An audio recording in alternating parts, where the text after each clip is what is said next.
Namaste all. We all know that yoga is a powerful tool for our physical, mental and spiritual growth. Today we are going to understand a few simple asanas for those who want to begin their journey in the path of yoga. Let's start straight away. Let's get into the standing poses first. Talasana. Take 1 foot distance between your feet. Stand erect with your hands at your sides. Relax your shoulders and square your shoulders. Keep your chest expanded slightly and abdomen held firm. Now, focus your gaze at one point in front of you. This is your starting position. Now, raise both your hands smoothly above the head. Taking your hands for 3 seconds and go up onto your toes simultaneously. Hold your posture here for a few seconds. Hands and fingers are stretching upward. Keep your hands close to your ears, both palms facing inward. Breathe in and breathe out comfortably, naturally. Now, feeling this nice stretch in your calf muscles, focus at one point in front of you. Feel the weight on your toes. If your body tends to sway, try to stabilize your posture here. Keep stretching your body up as if you're stretching to reach the sky. This gives a nice elongation to the spine. Slowly, exhaling out, bring your hands back to the side of the body, synchronizing these movements together. Hands and toes synchronized. Rest back onto your heels. This asana gives a nice stretch to your entire body. You really feel opened out.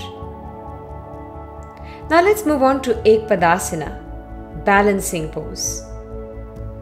Keep your feet together. Stand erect with your eyes fixed at one point in front of you. The fixing of your gaze is very important for this asana to maintain the balance. Now lift your right leg up and place it on the inner thigh,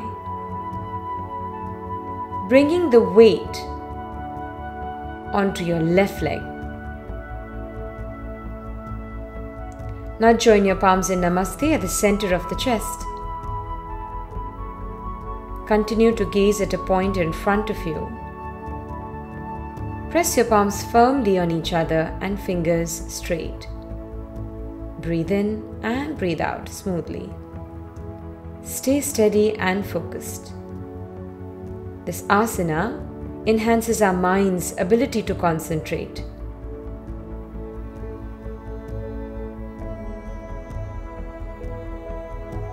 Slowly bring your feet down and repeat the same thing with the other leg. Raise the left leg up and place it onto the inner thigh of the right leg. Find your balance. Keep your gaze steady. If you need to, you may count 10 backwards mentally to keep the mind engaged. Keep your spine erect. Feel the firmness under your feet. And now relax both your feet back to the initial position. Slowly sit down in Vajrasana. Slowly stretch your legs out for Janushirshasana. Sit in a comfortable cross-legged position. Take your right leg forward, straight, and left foot placed onto your inner thigh. Knees comfortably placed on the ground. Sit erect. The lower back might tend to slouch, but try to lift it and keep your spine erect. Now inhaling, raise your hands up And exhaling, bend forward to grab the foot or grab your ankle. If you're unable to touch your toes or your ankle, that's perfectly fine. Move to your capacity. The thighs might tend to lift up, but try to press them down firmly on the ground. Exhaling further, bend and catch your toes. Try to keep your spine straight, lengthened rather. Feel the stretch in your hamstrings and calf muscles, keeping your elbows bent. Try to drop your body to gravity. Let go your body down. This shall help you go down further. Inhaling, come out of the position. And let's repeat this on the other side. Stretch your left leg out and place the right foot onto the thigh of the left leg. Stretch your arms. Inhale here, lengthen the spine, and exhaling, reach forward to grab the big toe of the stretched leg, the left leg. If you can't reach your toes, you can always grab your ankle or shin. Avoid arching your back whilst you're bending forward.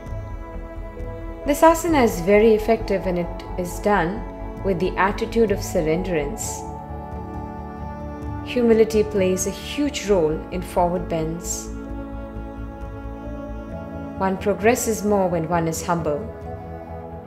Unless one has severe spinal problems, everyone can practice Shavasana. Inhaling, come out of the position, stretch your arms up, and exhaling, relax. Let's get onto our knees for Asana, cat-cow. Bring your hands and knees in table pose with a neutral spine. Hands firmly placed on the ground and at shoulder level distance. Your thighs in line with the hips.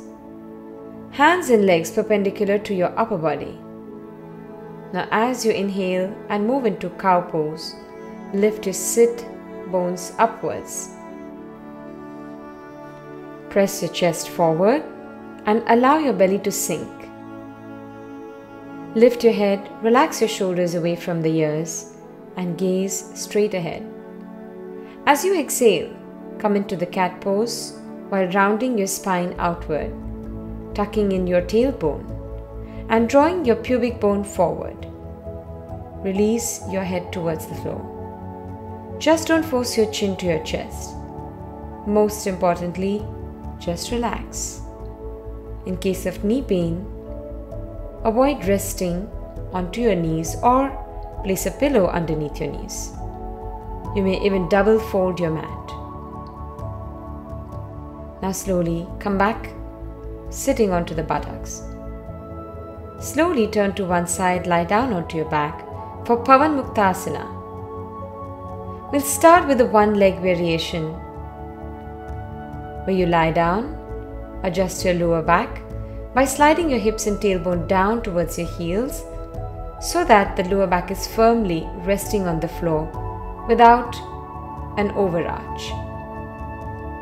Staying on your back, take a deep breath, and as you exhale, bring both your knees towards your chest and press them towards the abdomen. Clasp your hands around your legs as if you're hugging your knees. Hold this asana while you breathe normally. Every time you exhale, make sure you tighten the grip of your hands on the upper shins and increase the pressure on your chest. Every time you inhale, ensure that you loosen the grip. Exhale and release the pose after you rock from side to side about 3 to 5 times. After that, stretch. And finally, the pose for relaxing the entire spine and body, Yasdekasana. Stretch your legs out, Rest your hands at the side of the body.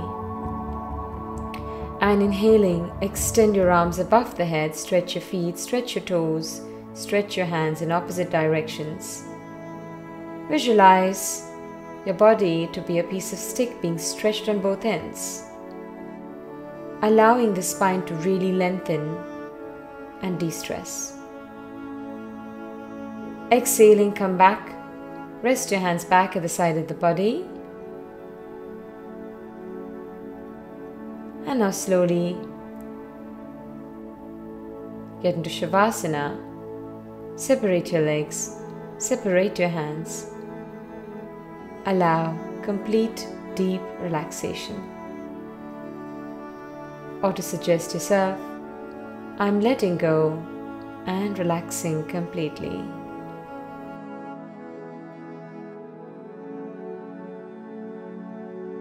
Namaskar. Every human is different. Every human is a unique personality. Every human has his own body, his own mind, and his soul. Soul, universal. It is consciousness. That means we have divinity within us and we are all potentially divine. But body and mind has to be understood. We have a duty to understand our own body and our own mind. So, to understand that, certain asanas are very important. All of us should know that when we do our asanas, any part in our body, if it is weak, that would come to the surface. That weakness would be understood. And the moment you understand the weakness, you can do something about it and strengthen it and help yourself. So with such awareness about doing asanas and knowing your weakness, you prevent major problems of your life. Diseases will never set in if you know how to catch the disease right in the beginning. Similarly, mind, that human mind, when it gets disturbed, you sometimes don't even know that you are under tension and disturbed. But you watch your breath and you will come to know that you are disturbed. So make your breath under control, bring it smooth, bring it systematic, and you will remove your tension. So this is how we are supposed to manage our life and help ourselves by knowing ourselves. So do these asanas well, do these breathing practices well, pranayam well, and keep yourself in a very healthy, happy and beautiful state. Namaskar.